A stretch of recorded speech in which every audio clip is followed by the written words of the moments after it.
बिस्मिल्लाहिर्रहमानिर्रहीम। बिस्मिल्लाहिर्रहमानिर्रहीम। बाक़ियल कलाम फ़ी शैइन व हुवा अन्न कसीरम मिनल अस्हाब सर्रहू फ़ी कसीरिम मिनल वाजिबात वल मुस्तहब्बात अल्लती यहरुमु अख़्ज़ुल उजरत अलैहा बिजवाज़ि इर्तिज़ाक़ि मुअद्दीहा मिन बैतिल माल अल मुअद्द लिमसालिहिल मुस्लिमीन। अख़्ज़ उजरत अलल वाजिबात नौ ख़ामिस थी। कुछ चीज़ें क्लियर हो गई। शेख आज़म के नज़दीक वाजिब तअब्बुदी पर अख़्ज़ उजरत जायज़ नहीं है, अगरचे 6 सूरतें बनाई थी। इसी तरह फरमाया मुस्तहब तअब्बुदी पर भी अख़्ज़ उजरत अख़्ज़ एवज़ जायज़। क्यों? तअब्बुदी का मतलब है कि वो खालिसतन लिल्लाह हो। जहाँ अख़्ज़ एवज़ आ जाता है फिर वो खालिसतन लिल्लाह, वहाँ इखलास नहीं था। लिहाजा कसद इखलास और कसद अख़्ज़ एवज़ में तनाफ़ी पाई जाती है।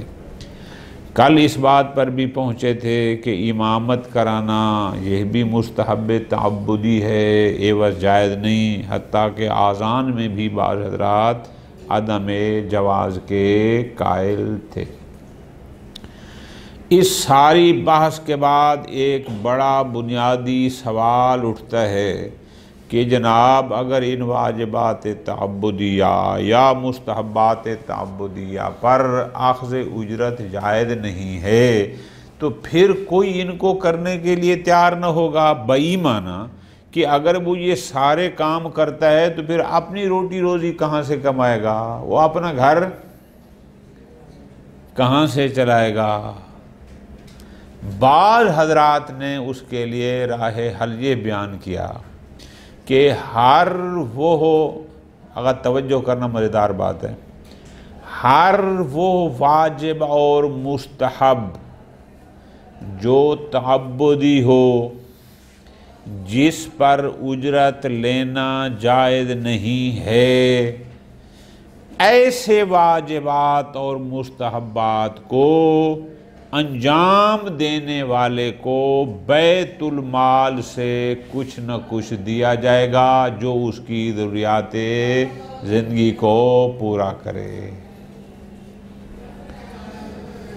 पूरी तवज्जो मेरी जान। इर्तिज़ाक़ और शय है, उजरत और शय है। उजरत यानी अमल भी मुअय्यन और एवज़ भी मुअय्यन। मुस्ताजिर और अजीर, मालिक और मज़दूर आपस में एक एग्रीमेंट करते हैं कि आप यह काम करेंगे, मैं आपको यह मज़दूरी दूंगा, ये और शय है। इर्तिज़ाक़ इसको नहीं कहते। इर्तिज़ाक़ का मतलब होता है उस बंदे की ज़रूरियात को पूरा करना। हो सकता है उसकी ज़रूरत 400 डेली से पूरी हो जाए, हो सकता है उसकी ज़रूरत 1100 रुपया रोज़ देने से पूरी हो सकता है उसकी ज़रूरत उजरतुल मिसल से कम हो सकता है उनकी ज़रूरत उजरतुल मिसल से ज़्यादा हो। अमर इनको चुप कराइए, शोर कर रहे हैं लाइब्रेरी के सामने। तो इर्तिज़ाक़ का मतलब है उसकी ज़रूरियात ज़िंदगी को पूरा करना, यानी इतना देना कि जिससे उसका घर चलता रहे, बीवी बच्चों का ख़र्चा, बीमारी का, पढ़ाई का, फलां। इससे कोई ताल्लुक़ नहीं है कि आया वो उजरतुल मिसल के बराबर है। इसलिए मैं गुजारिश कर रहा था ना कि अगर फ़र्ज़ करो दिहाड़ी चल रही है रूटीन में 800 रुपया, इर्तिज़ाक़ का मतलब ये नहीं कि आप भी हतमन 800 दें, नहीं। अगर उसकी ज़रूरत 600 से पूरी होती है तो 600 दिया जाएगा, और उसकी ज़रूरत 1100 से पूरी होती है तो नेक आदमी है। हमारे आगा इकबाल अंसारी की तरह, आगा अहमद हाफ़िज़ी की तरह 3 बीवियाँ की हुई हैं, 16-17 बच्चे हैं। अब 600-700-800 से गुजारा, अब ज़ाहिर है हमें ज़्यादा देना होगा। आज़ुलकरनैन की तरह एक ही बीवी है, वही बच्चे देने से कासिर है, उसको 400-200 दे तो ही गुजारा चल जाएगा। मसला आगा अली रज़ा आगा हसनैन इमाम, जिनके शादी के दूर दूर तक कोई चांस नहीं है, इनको 100 रुपया पैकेज का दे दो तो भी निज़ाम चल जाएगा। इर्तिज़ाक़ का मतलब है इतना देना जिससे उसका घर का सिलसिला चलता रहे। अब मौजूद समझ आ गया, इसका उजरत से कोई लेना। अब नवाज नाराज़ है कि मेरा नाम क्यों नहीं लिया, आपकी शादी होगी तो आपका जिक्र खैर भी आ जाएगा। ठीक हो गया। आ जा तवज्जो, उलमा ये फरमाते हैं कि जो वाजिबात और मुस्तहब्बात ऐसे हैं कि जिन पर उजरत लेना जायज़ नहीं है, वहाँ बैतुल माल में से उनको अदा करने वाले को, यानी मसलन जो कहते हैं आज़ान मुझे जायज़ नहीं है, वहाँ बैतुल माल से दिया जाएगा। जो कहते हैं इमामत कराने पर जायज़ नहीं है, उनको बैतुल माल से दिया जाएगा। इसी तरह जो दीगर तजीज़ व तकफ़ीन वगैरह इस किस्म के वाजिबात भी क्यों ना हो, वहाँ से देंगे। ठीक है। इसके बाद असल बात ये है कि ये जो हमने इसको बैतुल माल में से देना है, तो जो फरमा रहे हैं, आया वो ज़रूरतमंद होगा तो देना है या हर हाल में देना है? बस इसी पे बात ख़त्म हो जाएगी। ज़रा तवज्जो फरमानी। एक बंदा है कि जो एक वाजिब या मुस्तहब को अंजाम दे रहा है, लेकिन उसका अपना साइड बिजनेस है, आप उसको बैतुल माल में से कुछ भी न दें, उसकी ज़िंदगी पर कोई असर, उसका अपना निज़ाम है, आया फिर भी देना जायज़ है? बात समझे या ना? बल्कि अगर वो ज़रूरतमंद है तो फिर बक़द्र ज़रूरत उसको बैतुल माल से दिया जाए, अगर ज़रूरतमंद नहीं है तो फिर देना जायज़ है। शेख आज़म बात कर रहे हैं, बहुत लुत्फ़ आएगा। वो फरमाते हैं भाई जब तय हो गया कि फ़लाँ वाजिब या मुस्तहब पर एवज़ नहीं देना, अब वो एवज़ कोई शख्स अपने ज़ाती जेब से दे तो भी जायज़ नहीं है, बैतुल माल से हो तो भी जायज़। बैतुल माल से तो बेतरीकिन औला जायज़ नहीं है, ये सारे मुसलमानों का माल है और आप यहाँ से उठा के उस बंदे को। लिहाजा मेरे हिसाब में शेख आज़म की नज़र इस मसला में सख्त है। वो क्या है कि अगर इन वाजिबात और मुस्तहब्बात को अंजाम देने वाला मोहताज है, ज़रूरतमंद है, फिर तो उसको बैतुल माल से दिए जाने में कोई हर्ज। लेकिन अगर उसके अपना कोई बिजनेस है, उसकी अपना ऐसा सिलसिला है कि जिससे वो निज़ाम चल सकता है, फिर भी उसको बैतुल माल से देना जायज़। बैतुल माल की जब बात आएगी, पूरी तवज्जो मेरी जान, बैतुल माल कौन खर्च कर सकता है? एक ट्रस्ट का बेरीज चेयरमैन खर्च कर सकता है, किसी अंजमन का मूंछों वाला सदर। बैतुल माल पर गैबत इमाम में इख्तियार होता है वली फ़कीह, हाकिम शरी, मुज्तहिद, उसके इख्तियार में है। और वो वली फ़कीह हाकिम शरी फिर अपनी सवाबदीद के मुताबिक तय करेगा कि इसको हफ्ते बाद देना है, महीने बाद देना है, सालाना देना है। क्यों? चूँकि ये कोई मजदूरी तो है नहीं ताकि फ़िक्स हो। वो अपनी सवाबदीद पर जब जितना चाहे वो मुअय्यन कर सकता है बैतुल माल में से। ठीक है, अभी तर्जुमा करते हैं। नतीजा तो ये निकला कि फिर शेख आज़म के नज़दीक बैतुल माल से भी फ़कत उसी सूरत में देना जायज़ है कि जब वो मोहताज हो, और बैतुल माल से भी वही दे सकता है जो बैतुल माल में तसर्रुफ़ करने का इख्तियार भी रखता हो। ठीक हो गया। आखिरी सतर में कहते हैं लेकिन इसके बावजूद भी हमारे बुजुर्गान में से कुछ ऐसे हैं जो मुतलकन इस इर्तिज़ा के जवाज़ के कायल हैं, जो ज़रूरत और अदम ज़रूरत की कैद नहीं लगाते। लेकिन जब इर्तिज़ाक आएगा, इर्तिज़ाक बैतुल माल से होगा। जब बैतुल माल से होगा तो फिर बैतुल माल से वही देगा जिसको उसमें तसर्रुफ़ करने का हक़ होगा। फिर हर बंदे को इख्तियार है।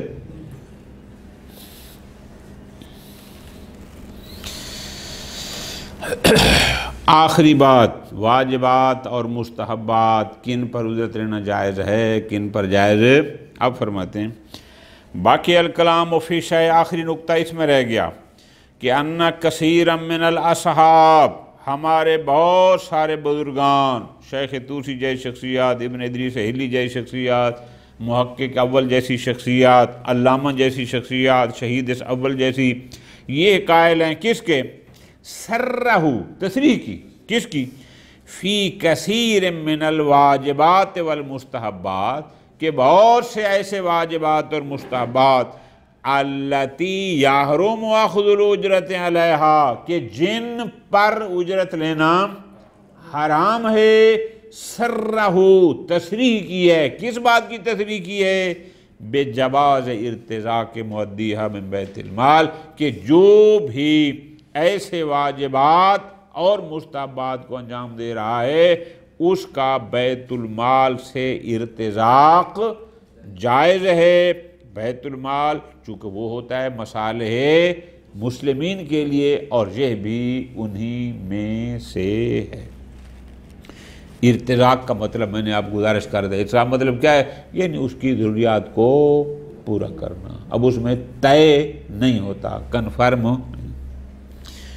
अब आगे फरमाते हैं लैसल मुराद अख़्ज़ुल उजरत अबिल जोल मिन बैतुल माल, लेकिन इर्तिज़ाक़ का मतलब ये नहीं कि बैतुल माल में से उसको उजरत दी जाए या उसको जोल, ओ जो अक़द ज्वाला में होते हैं, ना ना ना, वो मुराद नहीं है। क्यों फरमाते हैं इसलिए ये मुराद नहीं है, ले अन्ना मा दल्ला अला तहरीमिल एवज़, चूँकि वो दलीलें, पूरी तवज्जो आप, जो कहती हैं कि फ़लाँ वाजिब पर और फ़लाँ मुस्तहब्बात पर उजरत एवज़ लेना जायज़ नहीं है, ला फ़र्क फ़ीह बैन कौनिही मिन बैतुल माल, उसमें यह नहीं है कि बैतुल माल से उजरत या गैर बैतुल माल से, ना, वो कहते हैं उजरत और एवज़ सही नहीं है, वो चाहे किसी शख्स की पर्सनल जेब से हो चाहे बैतुल माल से हो।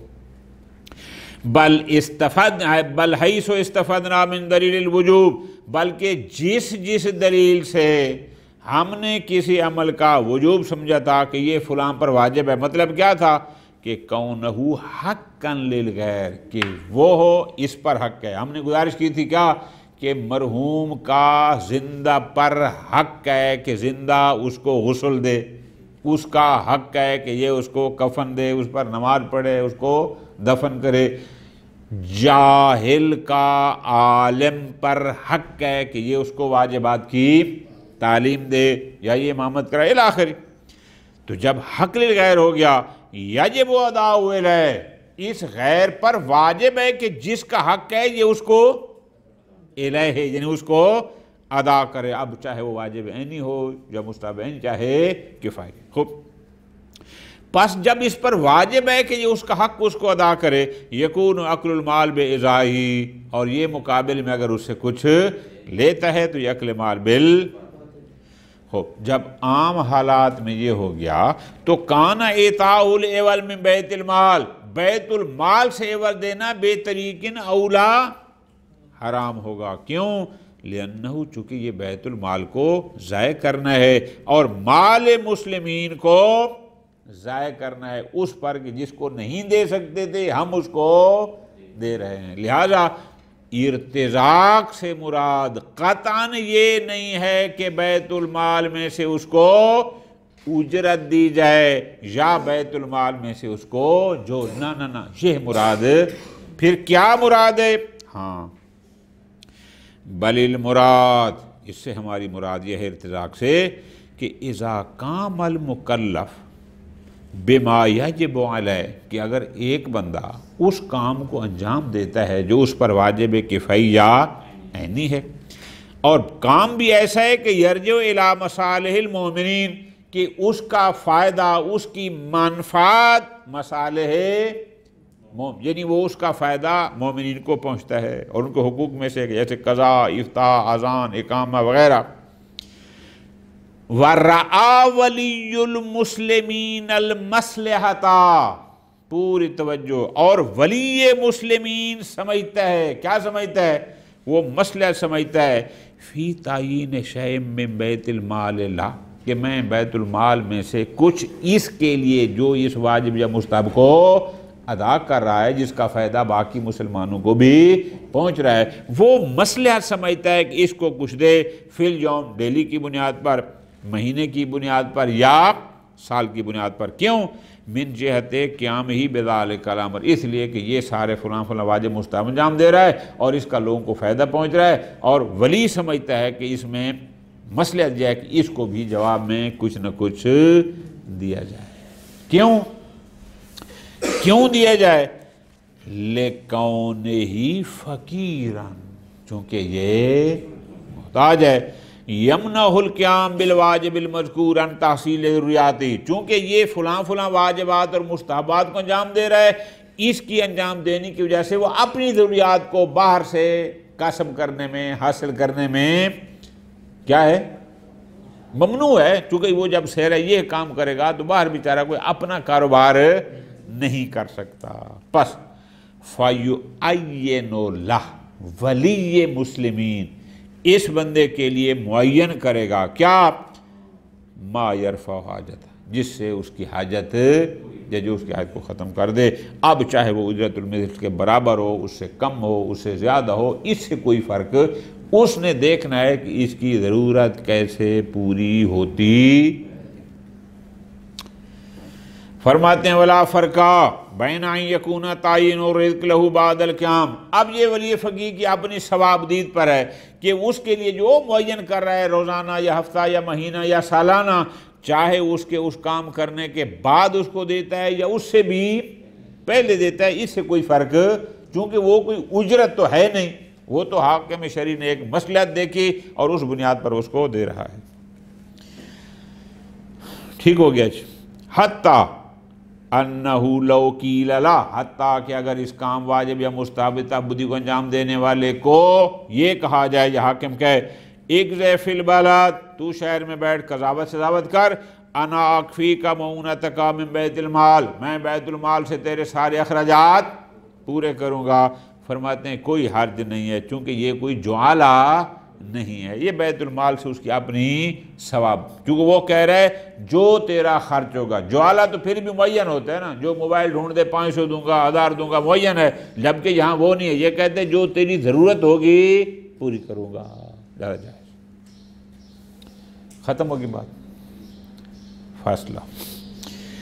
पस फमुक्तदल कायदत अदम व जवादिल इर्तिज़ाक इल्ला मअल हाजा अला वजहिन यमनहुल क़याम बितिलकल मसलहा अन इक्तिसाबिल मऊना। बस कायदा ये हुआ कि उस सूरत में इर्तिज़ाक जायज़ है कि अगर वो आमिल जिस वाजिब या मुस्तहब को अंजाम दे रहा है, उसके उस अंजाम देने की वजह से वो अपना खर्चा पानी और अखराजात कसब करने से ममनू है, तो इस बुनियाद पर उसको देना जायज़ है।